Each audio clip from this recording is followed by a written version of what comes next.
Welcome to the podcast, Entrepreneur Perspectives, building and protecting your business one podcast at a time, a KazSource family production. In this episode, we discuss keeping up with the times, sports flooring, and good old hard work.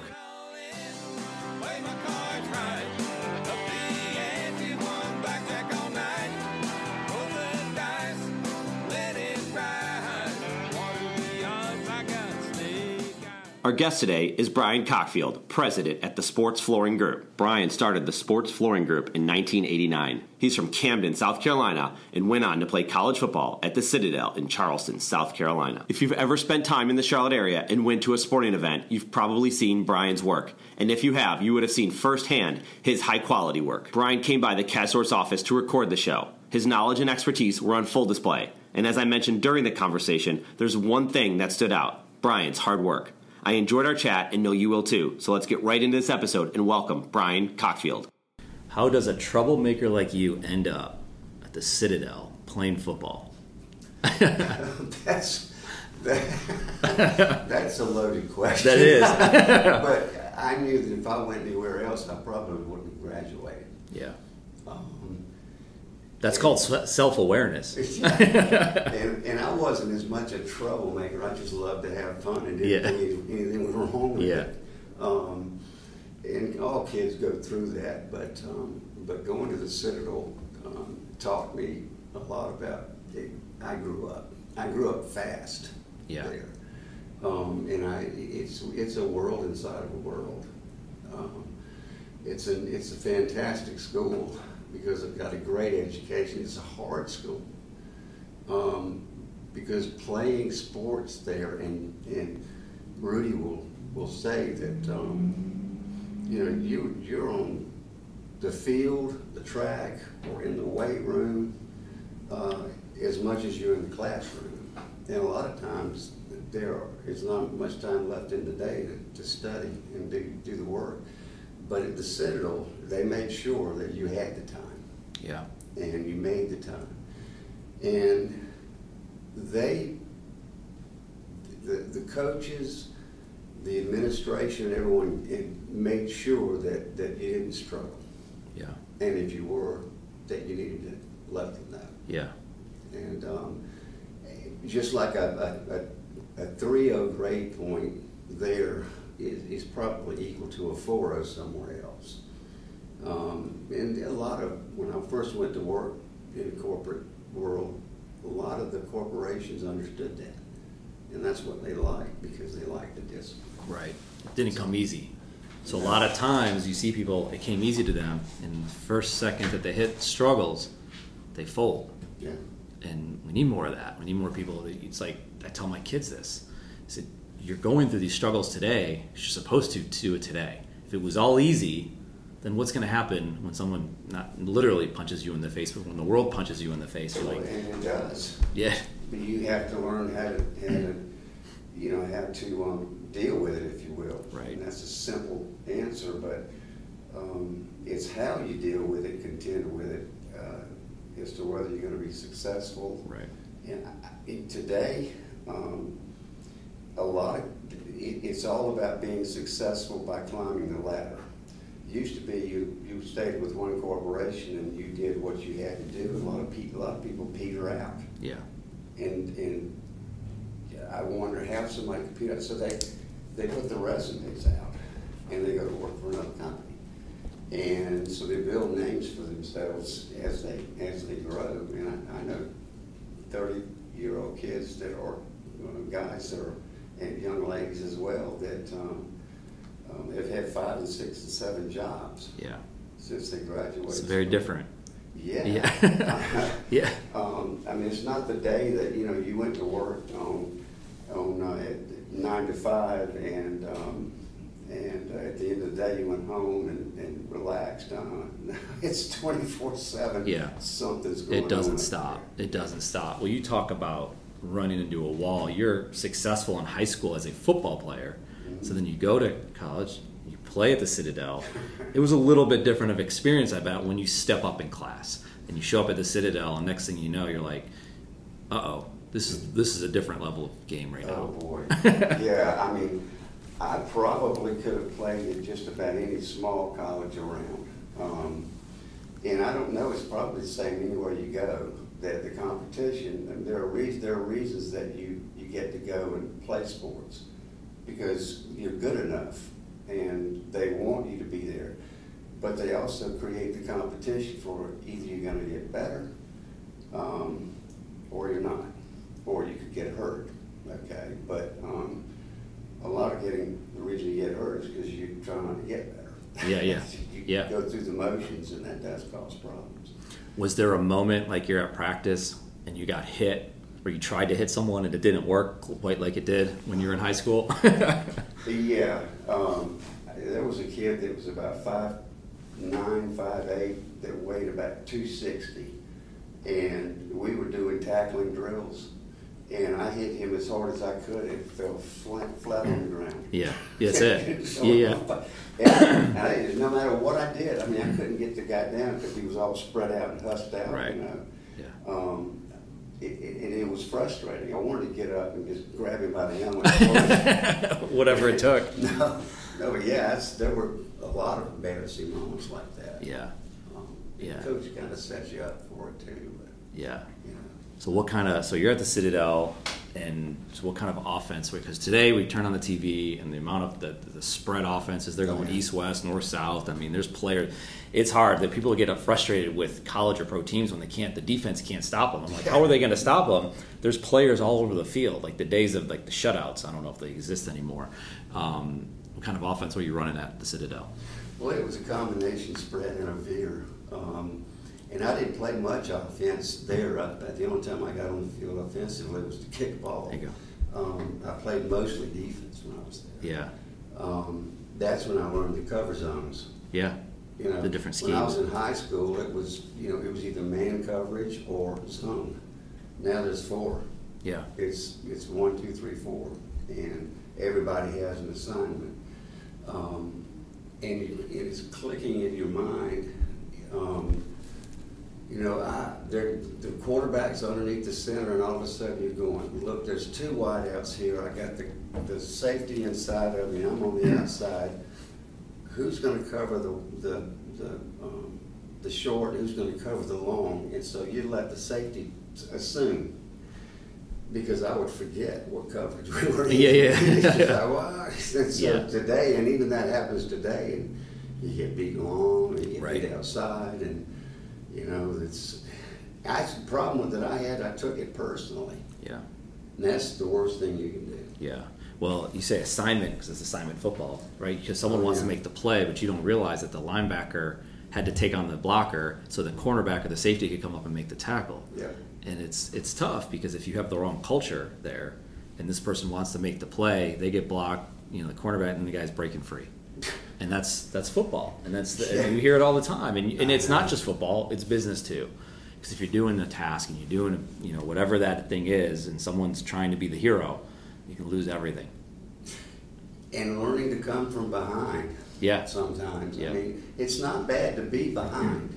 Right. Okay. But because that's when champions are made, when they can come from behind and still be successful. In business, we refer some of that as coming in the back door. Yeah.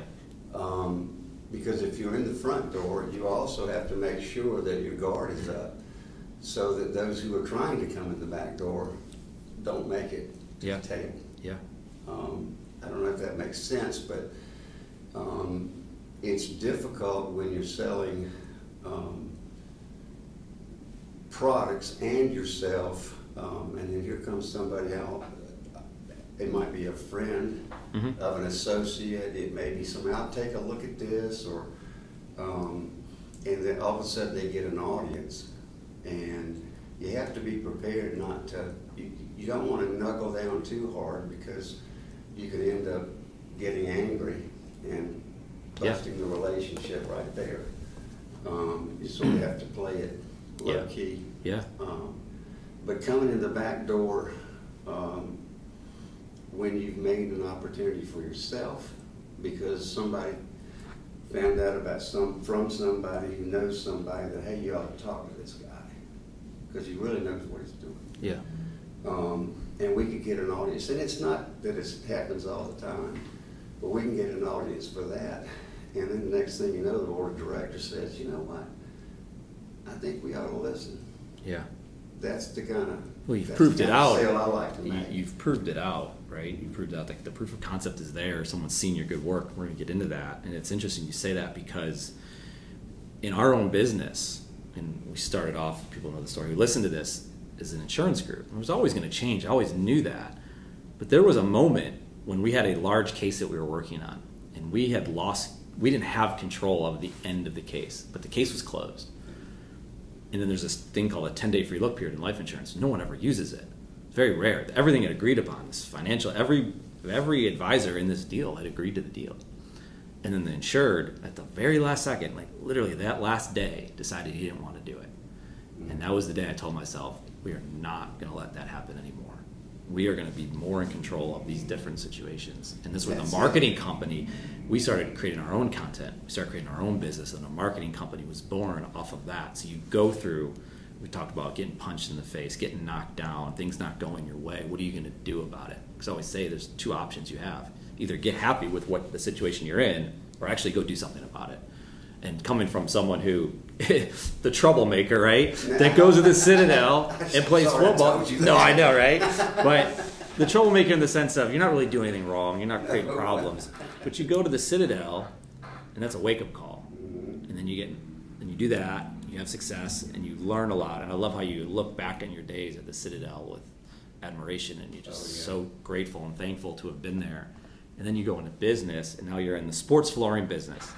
And we're in the year 2018, but you started this business in 1989. Correct me if I'm wrong, but a lot of stuff's happened between then and now. Oh yeah. And just the way business is handled. And right now, you're right in front of you is an iPhone. You didn't have that in 1989. You didn't have that, 2007. I think that thing came out. So, yeah, I heard stories when I first got into sales.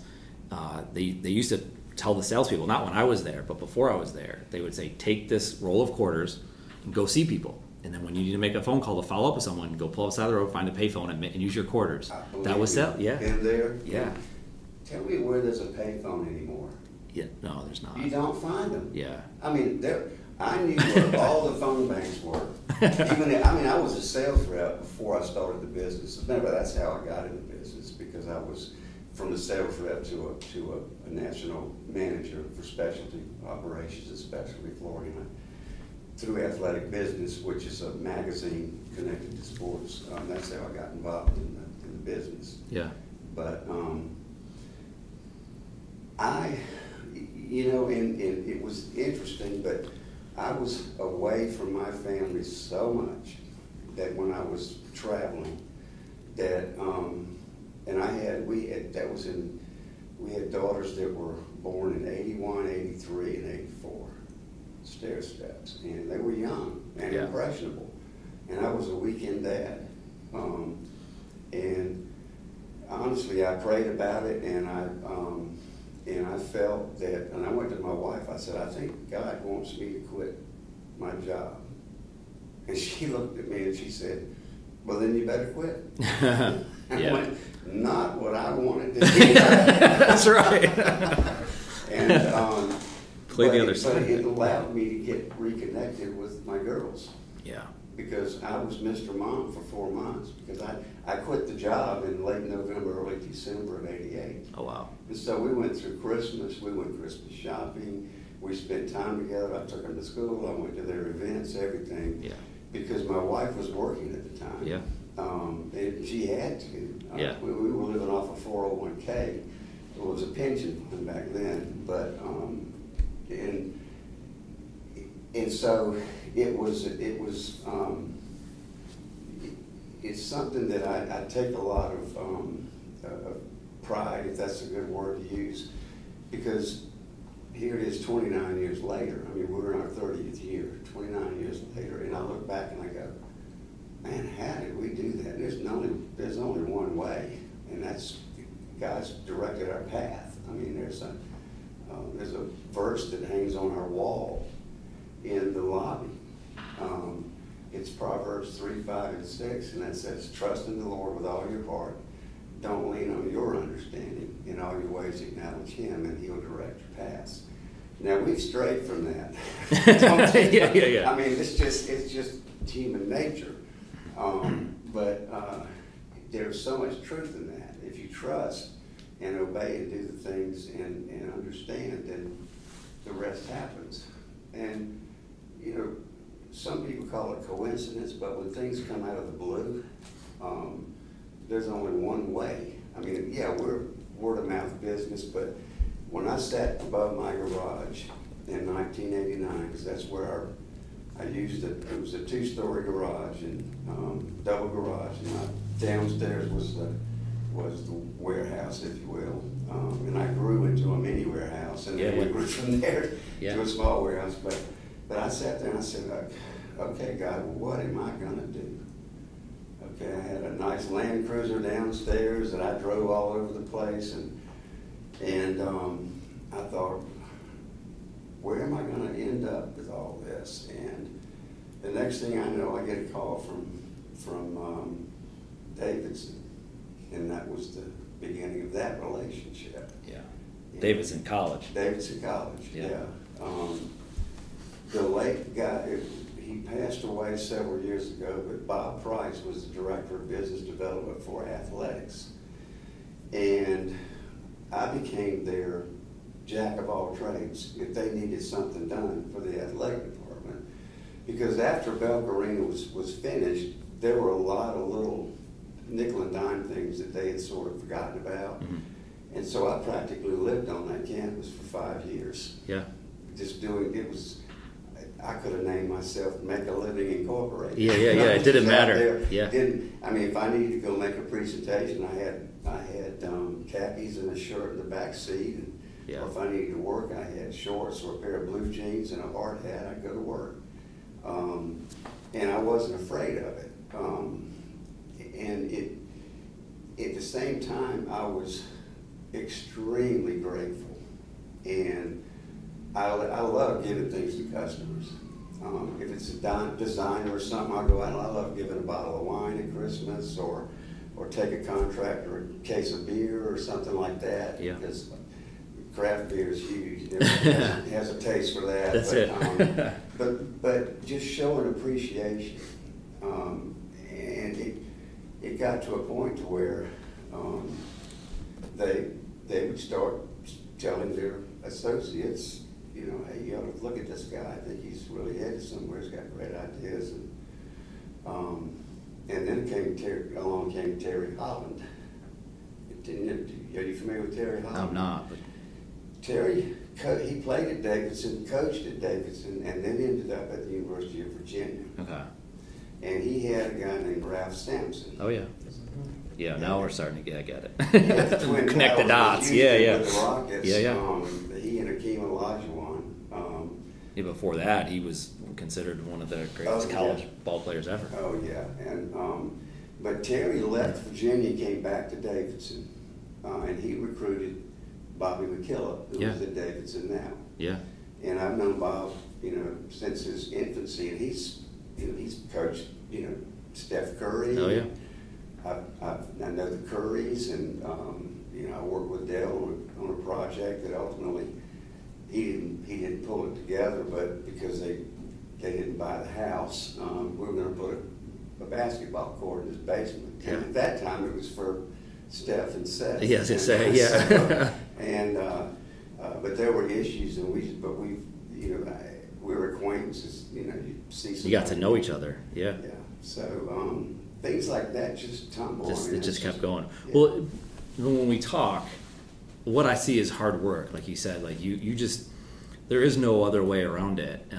We talked about the roll of quarters story. That same individual, Mitch Long, who's at our group, he works hard, and the people at our group work hard. And I don't think there's anything that can replace it. But coming from seeing you and where you were, both at the Citadel, playing football, coming out, getting a job, and realizing I got to do something different. And it sounds like that's all you did was just whatever it took. Yeah. You just the right way, of course, but it was all hard work. And then once you get a break, then you take that break and make a new break, right? And just kept going down the line. I mean, but you tell me, because you've been doing this longer than I have. Well, the first job I had was with the company At that time, it was Deering Milliken, but it became Milliken. And they liked recruiting from the Citadel because they knew our discipline. I mean, you got up early, and they were just, this was 1975, the country was just coming out of a depression or recession. Depression, that's terrible. Yeah. I don't even think that. But coming out of recession, and so they were having to bring machines back up to give them production. Yeah. And so the orders were there. And I would, at Citadel, we wore these gray outfits. We called them gray nasties. Yeah. I ruined every one of my gray nasties because that's what I wore to work. Yeah. And I came home and it was just, I was a grease ball. Yeah. And I understood the term lint head because my wife looked at me and she said, "You look hideous." And I said, and she said, "Well, go look in the mirror." And I hadn't seen a mirror all day. And I mean, I had muck and we call them, forgive me for this, but ghost turds. A ghost turd is what you find under your bed that's rolling around upstairs. That's it. You fan the air and they go, "That ghost turd running everywhere." But my hair looked like they had a white afro. And I was covered in grease and muck and stuff. But we were out with that was before the days of a sawzall. You used, hand saws to cut steel pipes. Yeah. You helped rebuild these machines to get them back up to speed. And I absolutely hated it. But I did it because I knew that was my job. Yeah. And there was no griping about it because it was a mill in Kingstree, South Carolina, and nobody cared. Right. This college boy, you griped about something, you became the weenie. And so that's the last thing I wanted to do was be thought of like that. But that's work, right? And no one does care. Just do your work or don't do the work. You have a choice. And my father has an incredible, or my late father had an incredible work ethic. Yeah. He worked on a farm and he was self-made. And he told me, he said, "If you're going to do a job, do it right. And even if you don't do it right, do it again." Mm-hmm. And that's always stuck with me. Yeah. And the more you do, the better you'll get at it, and then you won't be doing it again that much. Right. If you're not good, it'll show, especially in your business, right? So then you get into the sports. To this day, I didn't mean to cut you No, off, please. But to this day, if I make a decision and it is a wrong decision, or if I do something that causes a problem in the field because of something I made a decision about, I'm determined to get out there with the guys to fix it. Yeah. And they know that.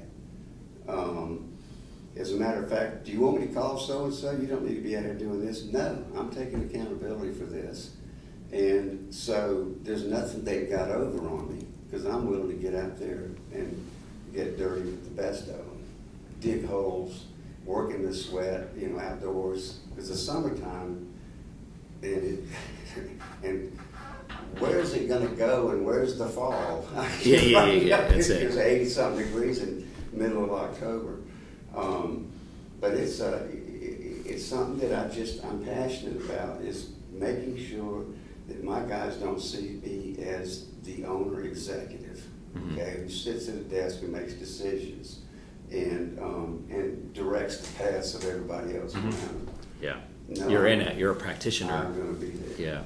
Yeah. And that you start your business in '89, and you get into the sports flooring world, and you build a passion for it. Yeah. And now here you are, and you're talking about it. And I don't want to get into this thing like you have a basketball court, and there could be thousands of people. And if it's not a good basketball court, everyone's going to see it. It's on display. Sometimes it's on television for everyone to see it. So you better be good at what you do. And then if you're going to build that brand, so people can come and easily see, here's the court he did, right? That's how you built your business. It's word about you start Davidson, and you kind of move on from there. Mm-hmm. But you have this passion for it. It's like I don't know if it's like art, because nowadays it is amazing to watch, because you get to see other courts around, or other fields, or whatever that might be, or any flooring that they have. and people take a liking to that now. It's like an art form. Oh, it is. I mean, and you have to have a passion to be doing that for going in your 30th year, to be doing that and to have a niche. It's such a niche, I believe. You tell me, yeah. It is. I wish more people realize that, because these contractors, if you will, and I'm not naming names, but they have a job to do to build the entire school. Okay, but what represents that entire school is not the wiring and the tile flooring and the chalkboards. It's the gym. Yeah. The students come in and they are orientated. Boy, that's a hard word. That's tough. Yeah. In the gym. There are always words that just trip you up. And I mean, like, for example, we recently did Johnson and Wales, and I'm thinking, all I could think was, this is a cooking school. Yeah. Could they be doing? The women won their national championship in their division last year. Yeah. But it's funny you say that, because when I went to the College of Charleston, we talked about this offline. I remember visiting it for the first time, and their basketball program, John Kress was leading it, was really coming into their own. Yeah. And I'm a huge sports fan, so I walk in there, and one of the first places we went to see is we went to the gym, and I still remember Thaddeus Delaney was one of their best players at the time. He's in the gym by himself working, shooting, and there's the court, and I saw it, and it's a small arena, but it was Kress's arena, Yeah, and that court was there, and it's like you said, that's what stood out, and campus is beautiful and all this stuff, but there was something about that. So when you said that, it just made me think of it, and to tell that quick story, because I agree.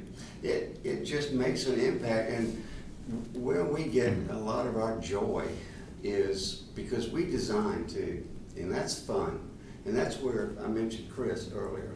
He helps to do that. Yes, and so Chris, so just so people hear, so Chris he does a lot of the artwork, design, graphics. Chris Borwick, Totality Production. He does the graphics and the layouts, and we do a presentation on a hardboard, and it's a starting point. We get everybody's ideas, the athletic director, the coach, administration, the principal, some of the students, players, whatever.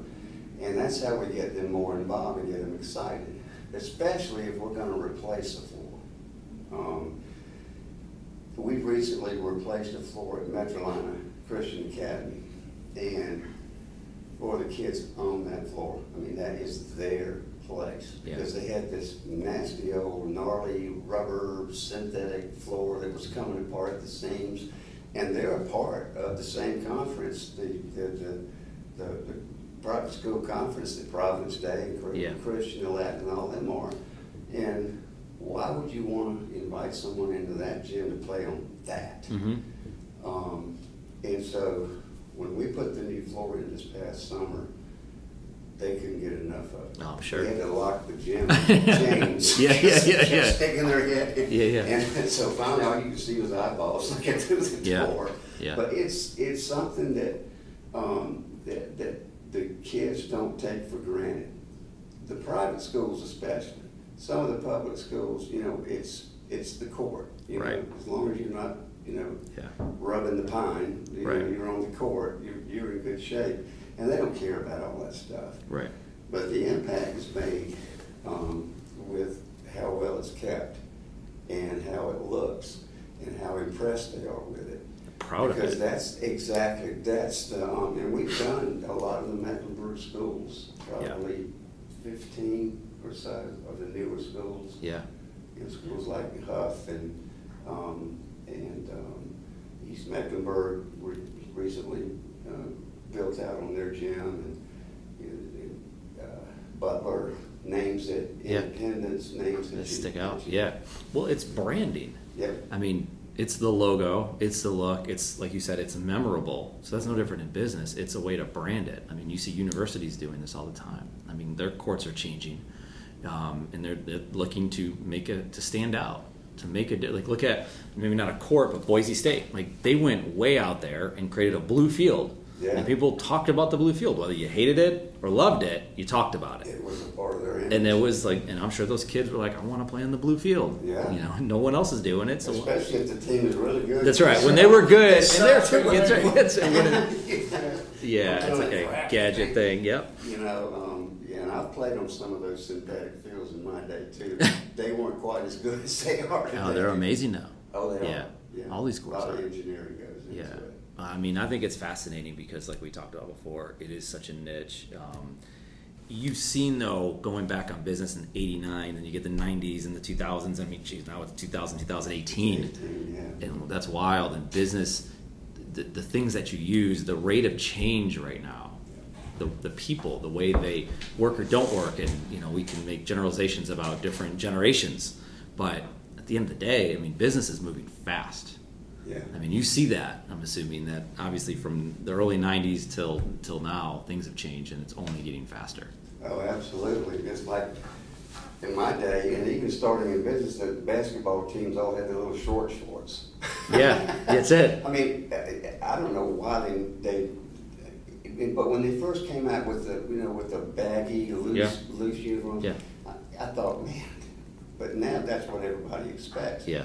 But it's like you go from old school to more modern, and everything is followed suit with athletics. But you don't change off, like, a lot of times people come in and be like, I don't like this change. Yeah. I'm not going to take this change. But in order to survive 30 years in this business, you have to accept it. It's funny too, though. A lot of the shorts are going back, not to like the Larry Bird or Isaiah Thomas days, right, or before that. It's just watching an old Laker game, and my son was watching it on the NBA TV, and it was the 1984 Lakers, and he's just like, my goodness, Michael Cooper's socks are this high, his shorts are this short, but you are accepting of that, and you realize that there is change where a lot of people they can't take the change. Like, well, I'm not going to get an iPhone because I can't possibly do that, where you've taken it and run with it and actually grown your business as a result. Well, if you don't keep up with the change, then you're going to get left behind.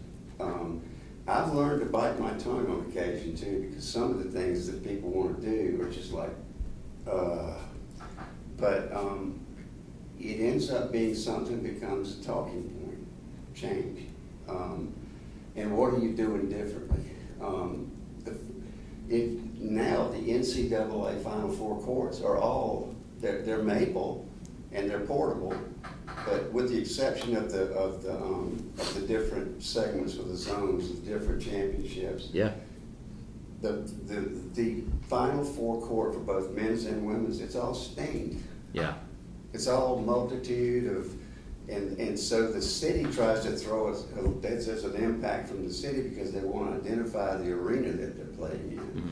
Mm-hmm. And so you've got a lot of that is blended in, if you will, with the whole event because it's seen worldwide. Yeah. And so everybody's adopting the stains and the colors, and I love it. Yeah. Because it gives us something. And it's not cheap to do either. And more schools are more accepting of that because some of the logos and the colors that we do are really unique. Mm-hmm.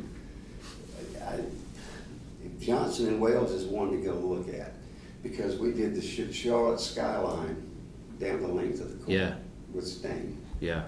And it just turned out gorgeous. Yeah. And we're still having to do a couple of things to tweak it up, but because we're finishing up, and there's another story in itself because they had a fire in there. But that's another story another day. But when I first saw it on paper, I thought, oh man, you gotta be kidding me! I don't like that. But they have bleachers only on one side there, and so we put it on the side facing the bleachers, and it's just a big wall on the other. And in person, it looks pretty odd. I mean, we call it creating pop. Yeah. But that's it. I mean, it's art. We talked about this before in design. I mean, you see it with uniforms. Yeah. Like Oregon, Nike started it, and they come every week. And then people would be like, I don't want to watch that. They should wear their old uniforms. And it's like, no, this is what the kids want. This sells. Right? They need to sell merchandise. Right. They need to create interest and intrigue in different ways. Why can't we switch it up? I get it. I mean, there's the whole thing of let's stick to tradition and by all means let's do it. Even Notre Dame's making changes. That's right. Yeah. But Penn State's they're like practice pins. Yeah. And that comes back from Joe Paterno. That's Something's right. got to change. Yeah, that's right. You know, So I mean, but that's no different with the courts, and that's no different with the fields right. and all these things. And you can have. I've always felt creativity just can help you with your logistics, the stuff that you necessarily don't want to do, is because it just opens your mind up, and then you can go back to doing the daily grind type of stuff. Yeah. And I want to get into the daily grind kind of stuff because there's a lot of things in business that you've seen as business owners talking to each other. We talk about cash flow. Cash is king. Yeah. If you don't have cash in your business, we can have all the great design and creativity ideas. They don't mean a thing if no one's paying us correctly. That's right. You work with a lot of contractors in your business. So there's just multiple moving parts in a lot of different businesses. There could be multiple hands in the pot, which makes it complicated for people. Is cash flow one of the things that's like, oh, this is the one thing that I got to worry about on a daily basis as a business owner? Yes, it is. Yeah. That's number one. Cash is king. That's it. You don't hear that for, there's a good reason for it because, it's nice to have, and it's a catch-22 because at the end of the year, if you got too much cash, then you end up giving it away. You have to write it off or something. Yep. But you got to be able to pay your employees, subcontractors, suppliers. So we have to learn to communicate, and our suppliers trust us, and our subcontractors trust us. We have to go be creative, bank, or pull something personal. I don't like to do that, but everything's always in the mix for us. I mean, because we deal with hundreds of $1,000 contracts, for example. But I'll tell you, there's a way to be creative if you're dealing with a large university, and that's to make a deal. If I get this and do this, and if I give a discount for this or whatever, are we willing to work something out up front before we start the project? Yeah. And so we were able to get paid quicker. And it's not something to be ashamed of. Yeah. Everybody deals with it. Yeah. I mean, for crying out loud, Sears is going bankrupt. Yep. I mean, there's only one reason you go bankrupt because you don't have enough money. So where's your money coming from? You have to lower your profit margins, and that shouldn't have to be. Right. But they didn't want to keep up with change, and they didn't see Amazon coming and all these other stores, Target, Walmart, right? You just Well, that's it's cash at the end of the day. Oh, yeah. That's what it is. I mean, but it's one of the reasons that we have good relationships with our private school market. Yeah. Because Well, you realize cash is king, and in order to fill the cash, right, fill the pipeline, you have to have good relationships with people that trust you, that have the ability to write you a check, and they're more than willing to write you a check. I always wondered, well, if we're going to do business together, we assume that there's going to be some sort of transaction here, and people are willing to pay money for products and services. Yeah. And if you do a good job, they will be more than happy to write you a check for that. But you'll be surprised there's some. It's some that well, there's some industries more known. Because I always look at in the insurance industry, people are worried. I was like, the one thing in the insurance industry is very regulated. Money's going to change hands. I've heard stories. My father-in-law being a commercial real estate agent, being a commercial real estate agent, or other industries. It's not as easy to collect money when you need it. And I can imagine when a lot of contractors and a lot of people, hands are in it, it's not as easy to collect money. Exactly. Yeah. And then you get on the other side of the business, and it becomes a thankless thing because all the contractor and the superintendent and their employees are there to do is get a job done. Yeah. No matter how pretty it is, the work we do, and all the kids love it, and the administration, everybody, but the contractors, like, you'll get a punch list, for example. Yeah. And our pride, where we have a lot of pride is not making the punch list, and that's rare because something's going to come up. Right. But retainages, when someone else doesn't do their job right and everybody has to suffer for it, that hurts too. Yeah.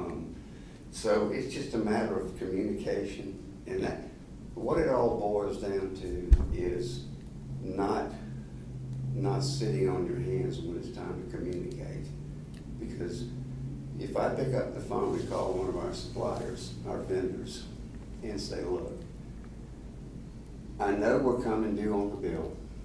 We have billed such and such a contractor and it's for such and such an owner, there's peace of mind for them, and they can make a note about it. And my whole point is don't make my phone ring. Yeah. Because if I get a call from a vendor, okay, and saying, when are you going to pay your debt? I mean, that's embarrassing for one thing. Yeah. But I try to my wife does all of our administration and stuff, and she's really good at it.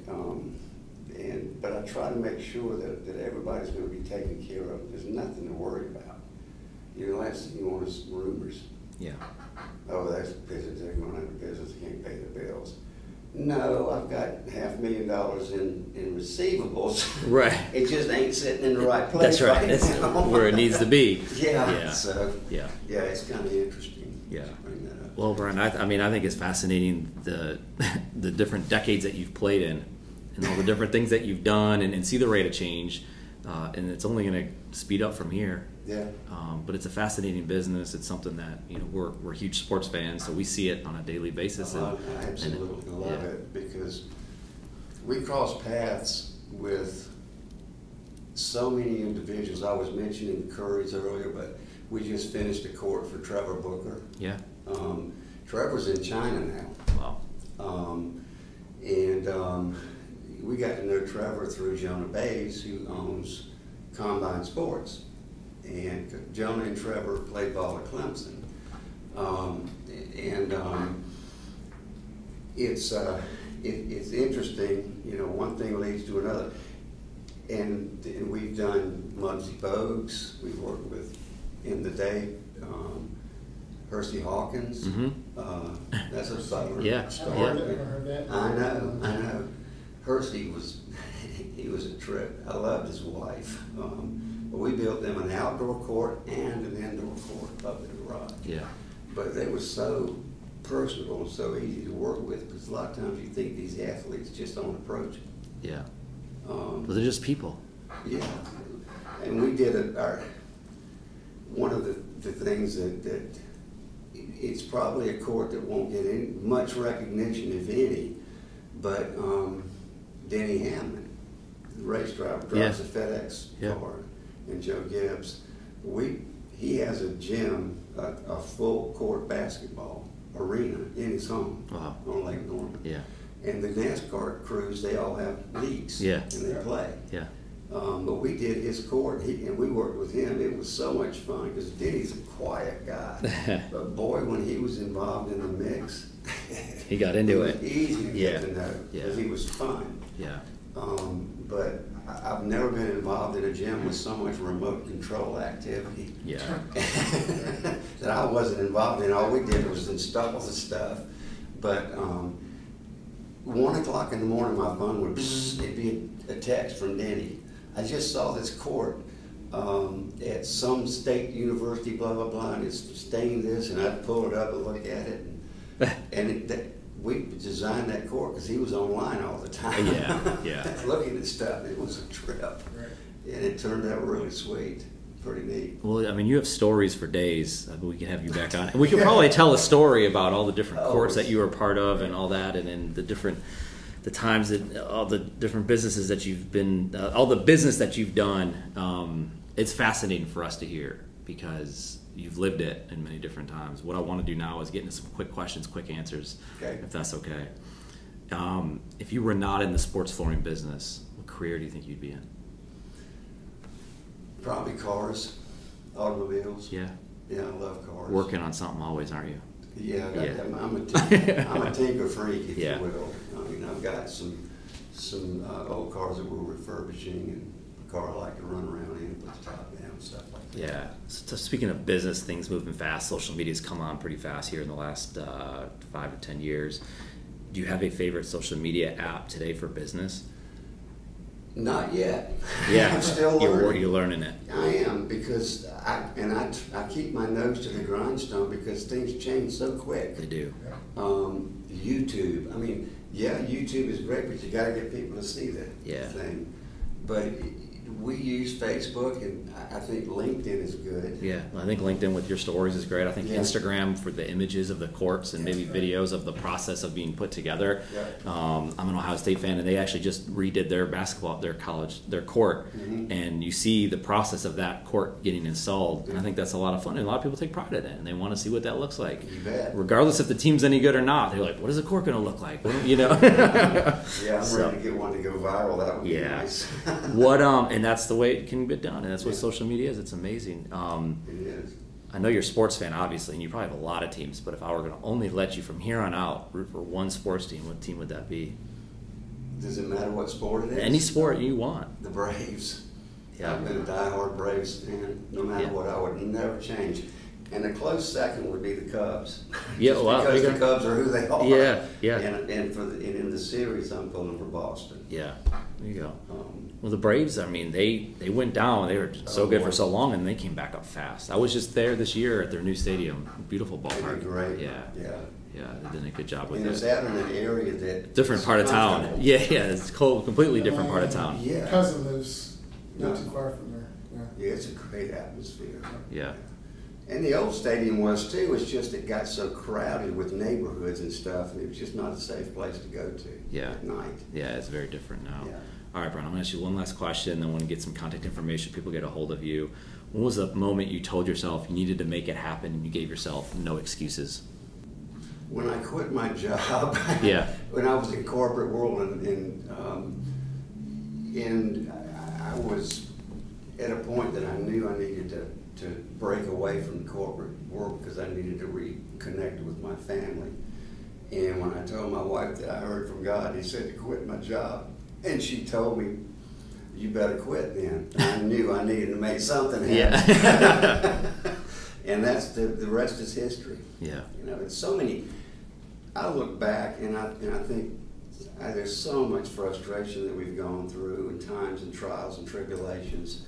But there's so much that I'm thankful for, and so many things that I look at today and wonder, man, how did I get from there to here?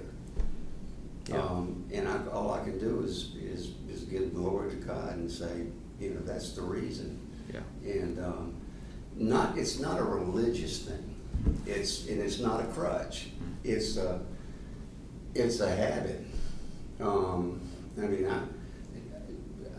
I love church and stuff, but that's not the most important thing. It's having a relationship, somebody you can turn to when everything else is down on you. Having a belief. People walking on your head. Yeah. Yeah.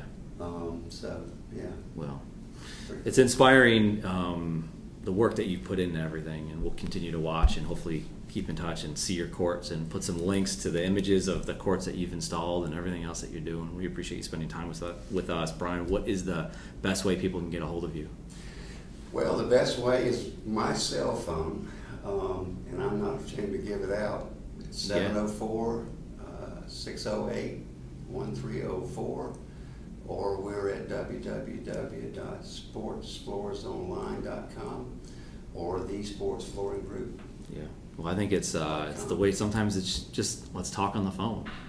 Let's make a deal happen. Let's make something happen. So. A lot of times this thing is connected at my hip. A lot of times I'm talking or something, and we played phone tag a little yesterday, but I'll always, some people, we get robocalls.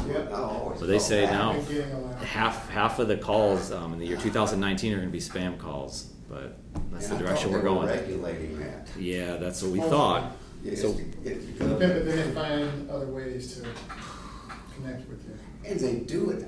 I've gotten calls from myself. Have you ever got that? I have not gotten that. Yeah, my phone showed up on my screen. I'm going, how'd they do that? Dial or from someone's trying to talk to you, probably, right? Just to kind of throw you a curveball. Well, we appreciate your spending time with us and teaching us a lot of stuff, Brian. Thank you. Pleasure. Brian, it has been absolutely awesome having you on this podcast. From telling our listeners your story to teaching them how to run a quality company in any decade, we're all better off from the time we spent with you. The perspectives from Brian on his hard work pays off mentality are now perspectives you as the entrepreneur can use for yourself. And for that, Brian, thank you. And for anyone looking to talk to Brian about sports flooring or his business, we encourage you to reach out to him. If you have questions, feel free to reach out to me directly. You can find me on LinkedIn or contact me on Twitter and Instagram at Eric_Kaz. Thank you for listening to our KazSource podcast, Entrepreneur Perspectives, building and protecting your business one podcast at a time. Until next time, we're out of here.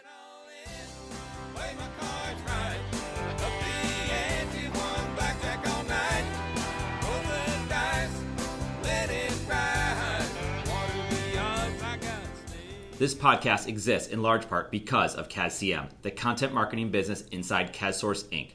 KazCM is excited to bring the content marketing services used at KazSource to you. Learn more by visiting KazCM.com. Thank you so much for listening to this podcast. It's a big deal to us. We hope you found value in it, and if you did, we would be incredibly grateful if you gave us a review on iTunes. Remember to subscribe to this podcast, and feel free to share it with anyone you know. More than anything, thank you again for listening. We appreciate it.